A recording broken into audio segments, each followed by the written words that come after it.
Welcome to the Deep Dive, where we take that fire hose of information you share with us and try to distill it down to the things that are essential, surprising, and, well, actually actionable. And today, we're in a really specific, almost charged moment on the calendar. We are. We are standing on day 348 of 365. It's that natural, slightly uncomfortable, and yet deeply necessary moment right before the calendar turns. Yeah, you're forced to look back, aren't you? Yeah. You look at all the efforts of the past year, and you have to decide, okay, how am I going to persist in the new one?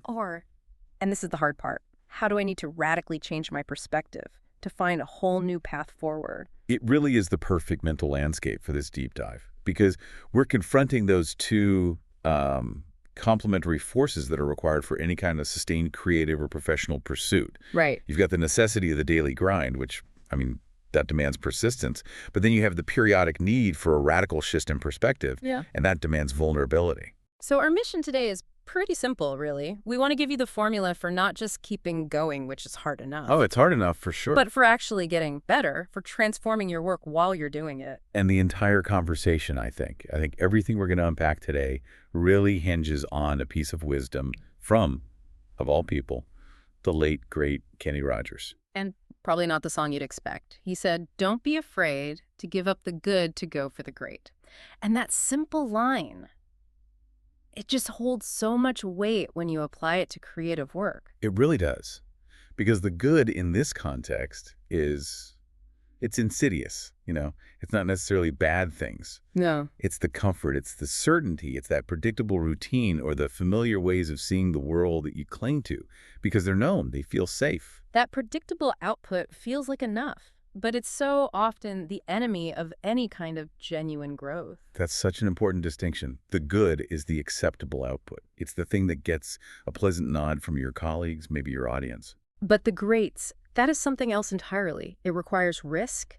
It demands confronting unknowns, both, external things like the marketplace, the potential for rejection. And maybe more profoundly, the internal unknowns, the limits of your own perception, your own capability. You might be clinging to the good comfort of calling yourself an aspiring artist or writer or entrepreneur. Right, someone who's just waiting for permission to start. Exactly. But the great requires the risk of just declaring, "I am an artist," or "I am a founder," and then continuing the work with this unrelenting persistence, even when the external world or your bank account. Or even your own internal monologue. Right. Even when none of it seems to agree with you. And that brings us, I think, immediately to the core philosophical foundation that underpins everything else we're going to talk about with persistence. Before we dive into the mechanics of the daily grind, we have to completely reframe failure.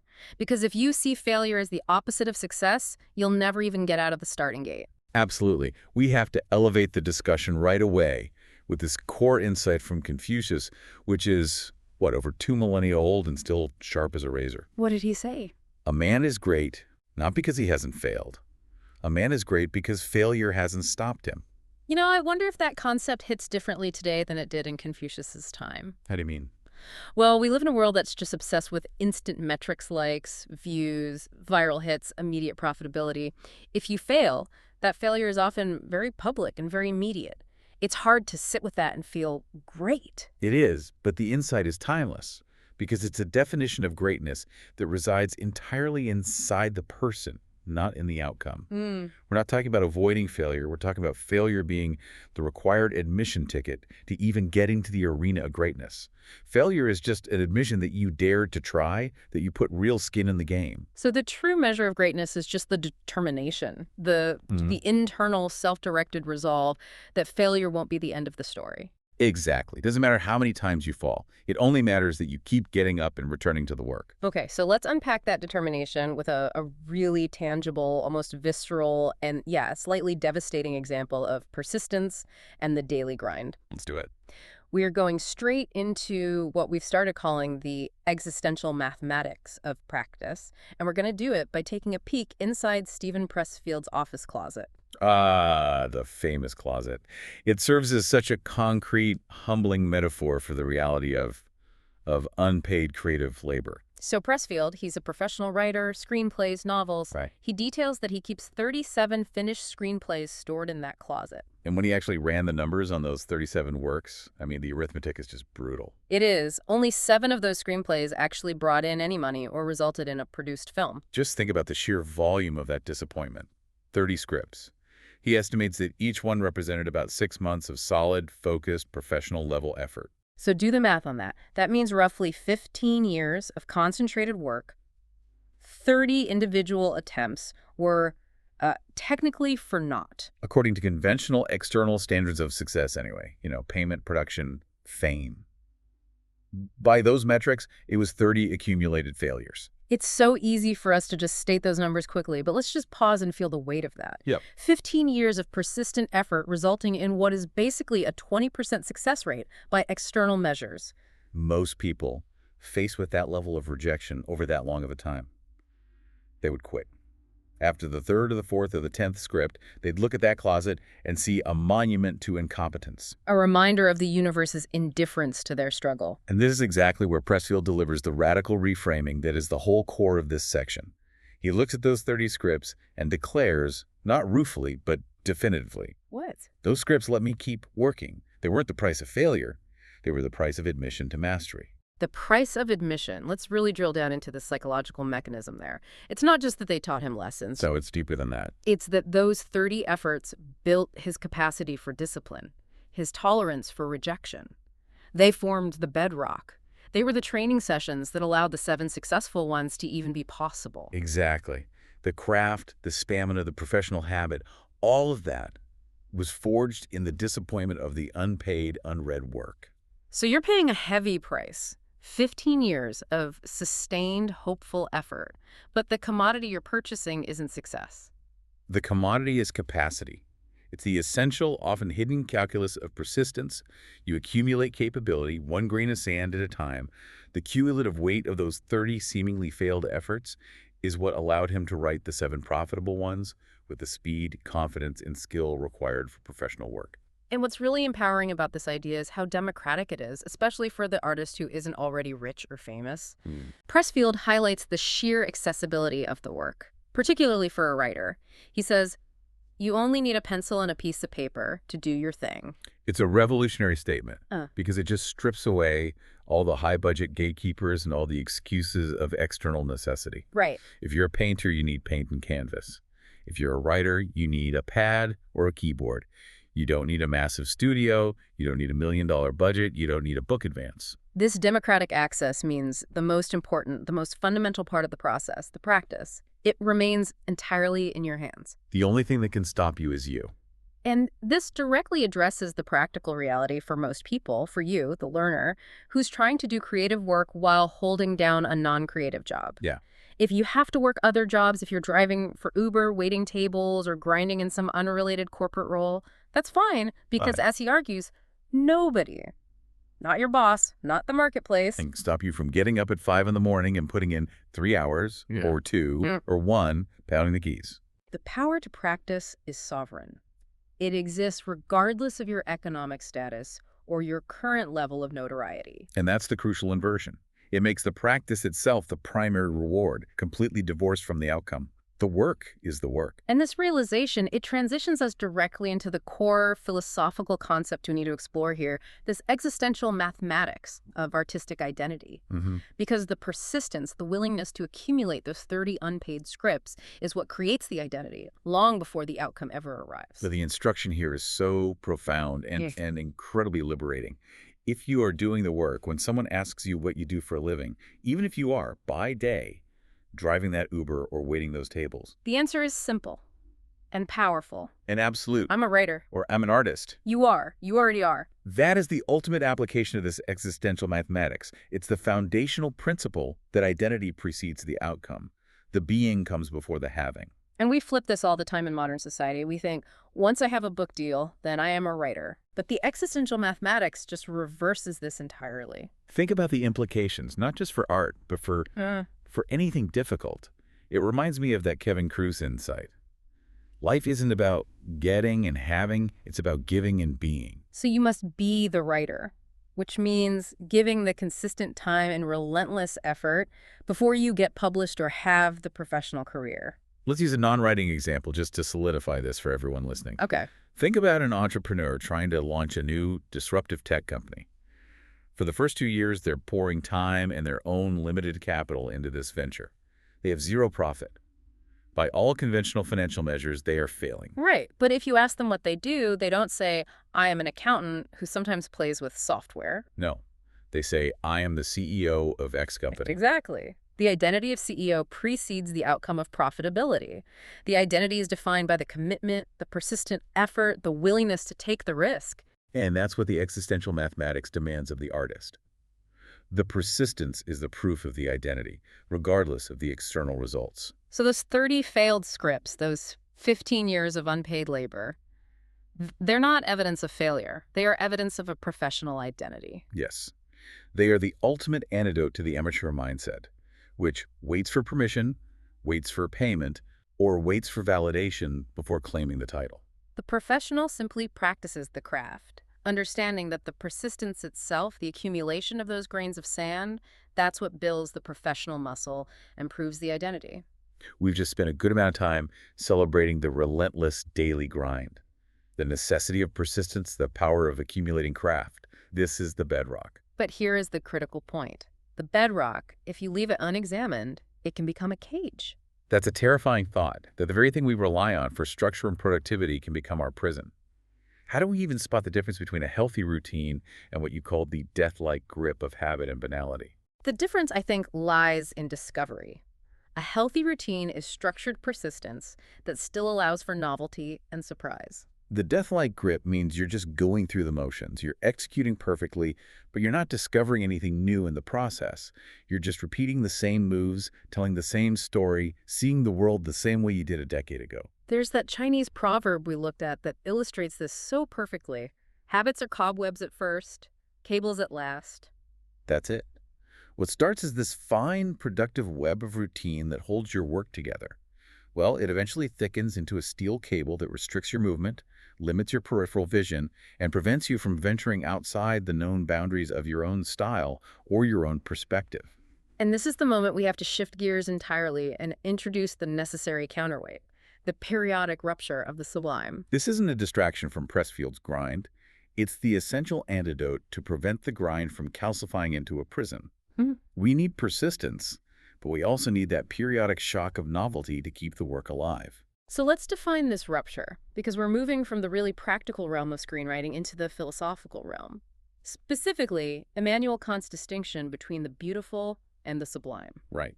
Kant defined the beautiful as something limited, something easily contained, domesticable, something easy for the mind to encompass. Like a perfectly proportioned statue, a well-pruned garden, or a perfectly structured novel. Your mind can understand its boundaries and its complexity without feeling overwhelmed. The beautiful is comfortable.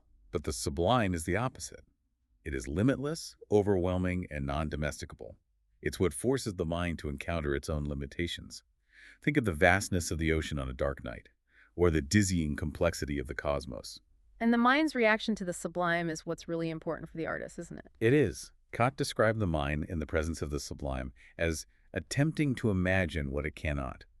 And this results in pain in the failure, but pleasure in contemplating the immensity of the attempt. Wait, let's unpack that psychological mechanism. We're seeking pain, a failure of comprehension. That seems kind of counterintuitive to daily motivation. Well, why is that pain, that initial failure, necessary for the transformation? Yeah. The pain is the initial cognitive dissonance. The mind, being a measuring instrument, first tries to take the measure of the sublime to quantify the size of the mountain or the depth of the ocean. It immediately fails. And that failure of the measurement, that's the pain. That's the pain. But then the mind recognizes that the flaw isn't in the object, but in the measuring tool, the human nervous system itself. The pleasure arises from the transcendence of realizing you're connected to something infinite that dwarfs your finite existence. So it's not just about seeing something big. It's about having your entire operating system fundamentally recalibrated. The function of the sublime is radically corrective. It's specifically designed to shock us out of the habit of being the center of our own universe. Precisely. If you're stuck in the banality of habit, you assume your perceptions, your routines, and your needs are the measure of everything. The sublime forces us to reverse our normal perception, in which we are the center and measure of everything. When you encounter something truly vast and incomprehensible, you realize your perspective is inherently limited and puny. This is the required shock for the artist who wants to transform reality, not just imitate it. Robert Greene provides this incredible, startling example to illustrate the profound limitation of our normal, human-centric perception. The bat. It's an analogy that just hits you immediately. The bat doesn't see the world like we do. It perceives the world through echolocation. It experiences a reality of a different order than ours, a reality mapped in sound vibration, reflection, and air density. It senses things that are entirely invisible to our nervous systems. We occupy the same physical space, but our experienced realities are fundamentally distinct. And this immediately leads to the profound, almost terrifying question for the persistent artist who's stuck in their comfortable routine. If realities are invisible to us right now, in our shared physical space, how many realities are you missing right now, sitting at your desk? How many perspectives are you entirely unaware of because of the comfort and certainty of your daily writing or painting habit? If we only rely on the familiar, the beautiful, the limited, we just confirm our own bias. We remain smugly certain about what we think we know. The bat example scrambles the compass points of that certainty. It shows you that transformation is necessary not just in execution, but in perception. I understand the philosophical imperative, but let me challenge the practicality of this for a moment. Encountering the open sea, or a vast expanse of snow, or immersing yourself in a dramatically different culture, that often takes time, money, and privilege. It's a fair point. If Pressfield's work is democratic accessible to anyone with a pencil, isn't seeking the sublime geographically exclusive? Can the average artist encounter the sublime without booking a trip to the Himalayas? That is a necessary challenge, and the answer is absolutely yes. While physical vastness is effective, the sublime is ultimately a state of mind achieved through the confrontation of the incomprehensible. So our sources suggest two powerful, practical, and highly accessible ways for the artist to encounter the sublime and scramble their compass points entirely separate from expensive travel. And the first one directly addresses that accessibility challenge. It's through science and discovery. Yes, the latest discoveries in physics, biology, cosmology, or abstract mathematics, they will yield a few sublime thoughts. These are revelations that fundamentally challenge our perceived reality without requiring a flight ticket. Think about the fact that the supposedly solid chair you're sitting on is mostly empty space, that everything is held together by forces we barely understand. Or the realization from Einstein that time isn't a constant, it bends and warps depending on gravity and speed. Or the deepest mystery of all, consciousness, that we still can't fundamentally explain how the messy wiring of the brain produces subjective experience. These scientific facts provide a dose of the limitless. They remind you that the boundaries you perceive are often just artificial constructs of your limited nervous system. Reading about the universe expanding into nothingness, or the existence of quantum entanglement, that is an accessible, sublime encounter. It demands you recognize your puniness and the limits of human knowledge.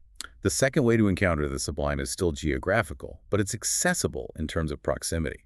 We're talking about vast landscapes or cultures where the human element seems particularly puny. This doesn't require Everest, but it does require confronting nature's scale. A long, solitary walk on a massive, unpopulated beach, staring at the night sky far from city lights, or even spending an afternoon just studying a vast and detailed geological map of your region. It's about seeking places or information that force the eye and the mind to contemplate a scale far greater than the human drama.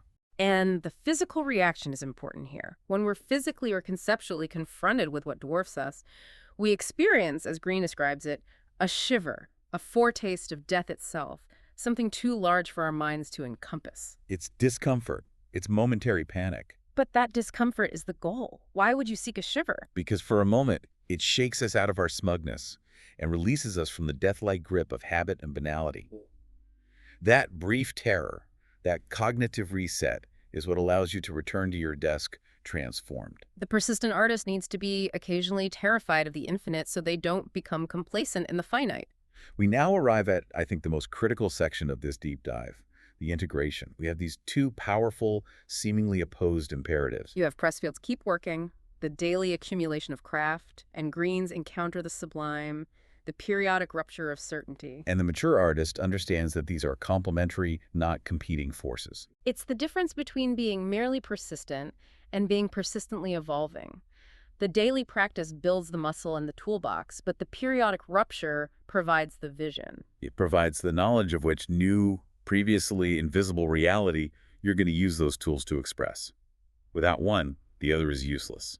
And we can connect this need for synthesis directly to T.S. Eliot's famous dictum on artistic maturity, which it provides the perfect framework for how to combine persistence and perception. Immature poets imitate. Mature poets steal. Bad poets deface. Let's dedicate some serious time to deconstructing theft in this context, because the immature artist merely copies the surface level of reality or the superficial style of their heroes. But the mature artist does something far deeper. They transform reality.